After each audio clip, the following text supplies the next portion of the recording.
Masih seputar bentrok di antara Farhad Abbas dan juga Silvi Hais. Kalau sebelumnya mereka berada dalam tahap saling lapor, kini mereka berada dalam zona saling memberikan bukti. Pertanyaannya, kira-kira bukti siapakah yang akan diperiksa terlebih dahulu? Apakah Farhad Abbas atau Silvi Hais?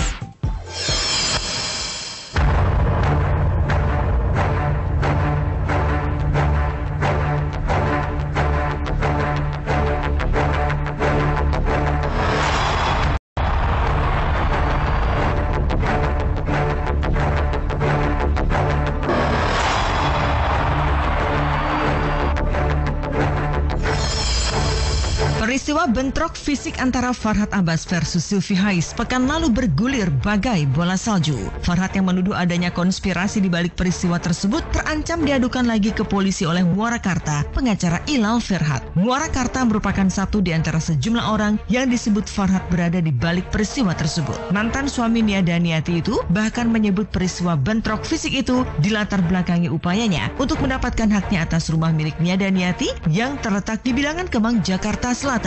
Setelah resmi bercerai, Farhad Abbas memang berusaha mendapatkan rumah mewah tersebut sebagai bagian dari harta gonogini. Sedangkan oleh Nia, rumah itu diperuntukkan bagi Angga, putra semata wayangnya dengan Farhad Abbas.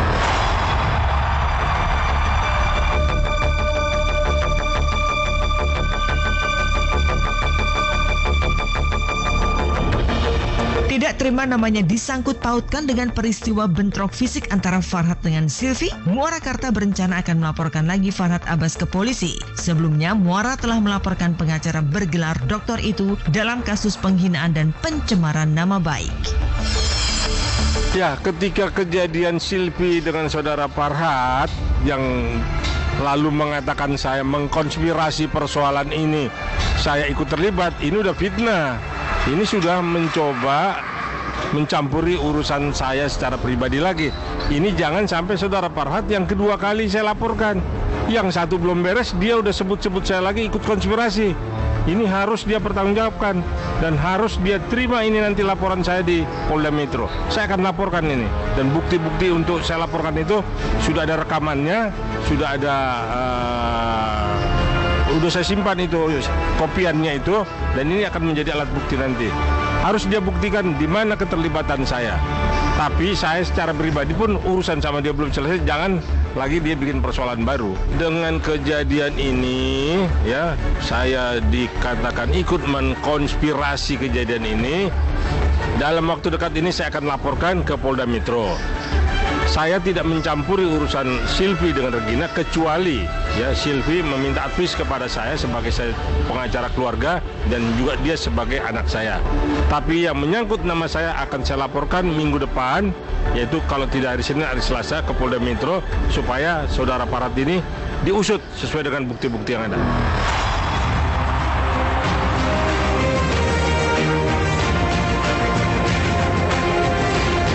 Boleh-boleh aja dia melaporkan, ya.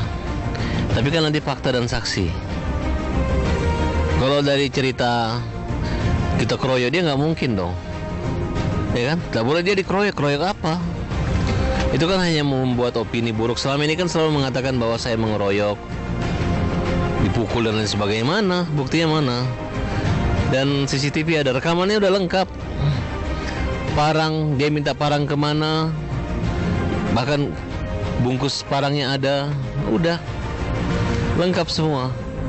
Jadi nggak bisa dia mau putar, wah saya dikeroyok gitu, kayak maling teriak maling gitu kan, nggak bisa. Ya ini ada indikasi, bisa saja dia disuruh oleh orang-orang atau kelompok-kelompoknya gitu. Ya lihat aja yang sakit hati siapa kan? Pasti ada Arya Wiguna, si Ilal, Muarakarta, dan Nia Daniati, kan mereka semua ini. Nah, oleh karena itu, kalau bisa polisi juga keterkaitan antara, jangan sampai ini gara-gara gugatan rumah Kemang, tiba-tiba loh kok saya mau dibunuh gitu kan. Ini pembunuhan loh, bukan terencana. Jadi bukan hanya sekedar senggol-senggolan gitu. Dan di rekaman itu kita lihat dia bilang, oh saya nggak apa-apa, saya cuma beli belanja-belanja. Enggak, dia memang membacok.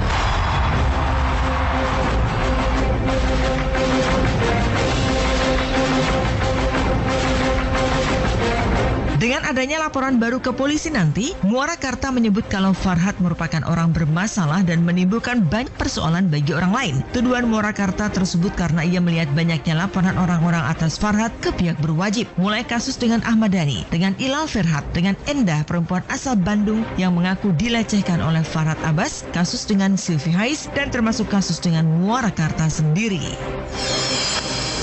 Ya, pertama-tama saya sesalkan ya sikap dari saudara Farhat. Sylvi ini kan bukan orang asing ataupun yang baru di hadapan saudara Farhat. Sylvi ini adalah bekas asistennya dan bekas kepercayaannya. Saya tidak tahu kenapa begitu dendamnya sama Sylvi sehingga dia bisa merekayasa ini. Saya kalau melihat dari fakta-fakta, dari keterangan-keterangan yang tidak hanya dari Sylvi, ini jelas-jelas memang sudah direncanakan dan direkayasa oleh saudara Farhat sedemikian rupa sehingga kejadian itu berlangsung dan sehingga juga dia seolah-olah orang yang menjadi korban, padahal Sylvi lah menjadi korban. Dia masuk rumah sakit itu seolah-olah dianiaya, padahal kita tahu persis seperti apa cakaran itu, juga cakaran mungkin Regina yang mencakar ya, kita mana tahu kan. Terus yang biru itu pun mungkin dia pentokin itu di ujung tempat tidur, ya dialah yang dia yang lebih tahu kelakuan dia lah. Jadi kalau saya ditanya mengenai Farhat, saya sendiri memang lagi berproses hukum untuk mendorong Farhat ini segera diadili dan divonis karena telah melanggar beberapa pasal atas perbuatannya melakukan serangan melalui Twitter kepada saya. Jadi kalau ditanya Farhat apakah kelakuan ini baru yang pertama? Tidak, selama hidupnya itu dia sering berulah dan sering juga merendahkan orang dan tidak ada etikanya. Jadi saya sayangkan seorang dokter seperti itu.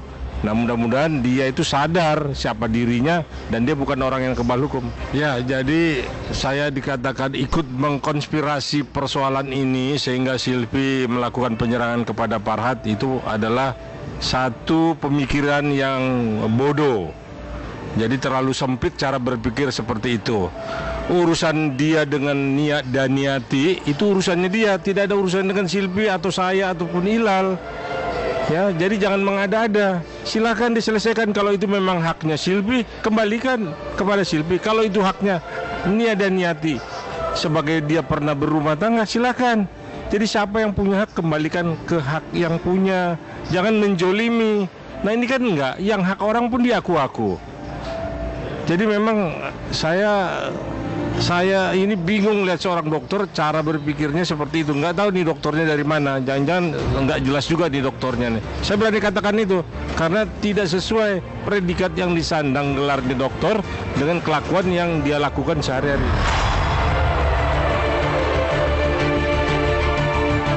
Orang yang berbohong itu pasti akan terungkap. Dan orang yang berbohong itu akan terus berbohong dan berbohong menutupi kebohongan-kebohongan berikutnya. Dan itu sudah tanggung jawabnya, tanggung jawab Allah. Saya tidak takut dengan Farhat. Dan saya pun tidak takut dengan penyelidikan ini. Karena saya masih punya keimanan Allah Subhanahu wa taala. Karena keimanan itu saya yakin bahwasannya saya tidak bersalah dan saya percayakan ini kepada penyidik dan pengacara saya serta penasihat hukum saya. Saya yakin insya Allah Allah tidak tidur dan kebenaran itu pasti terungkap.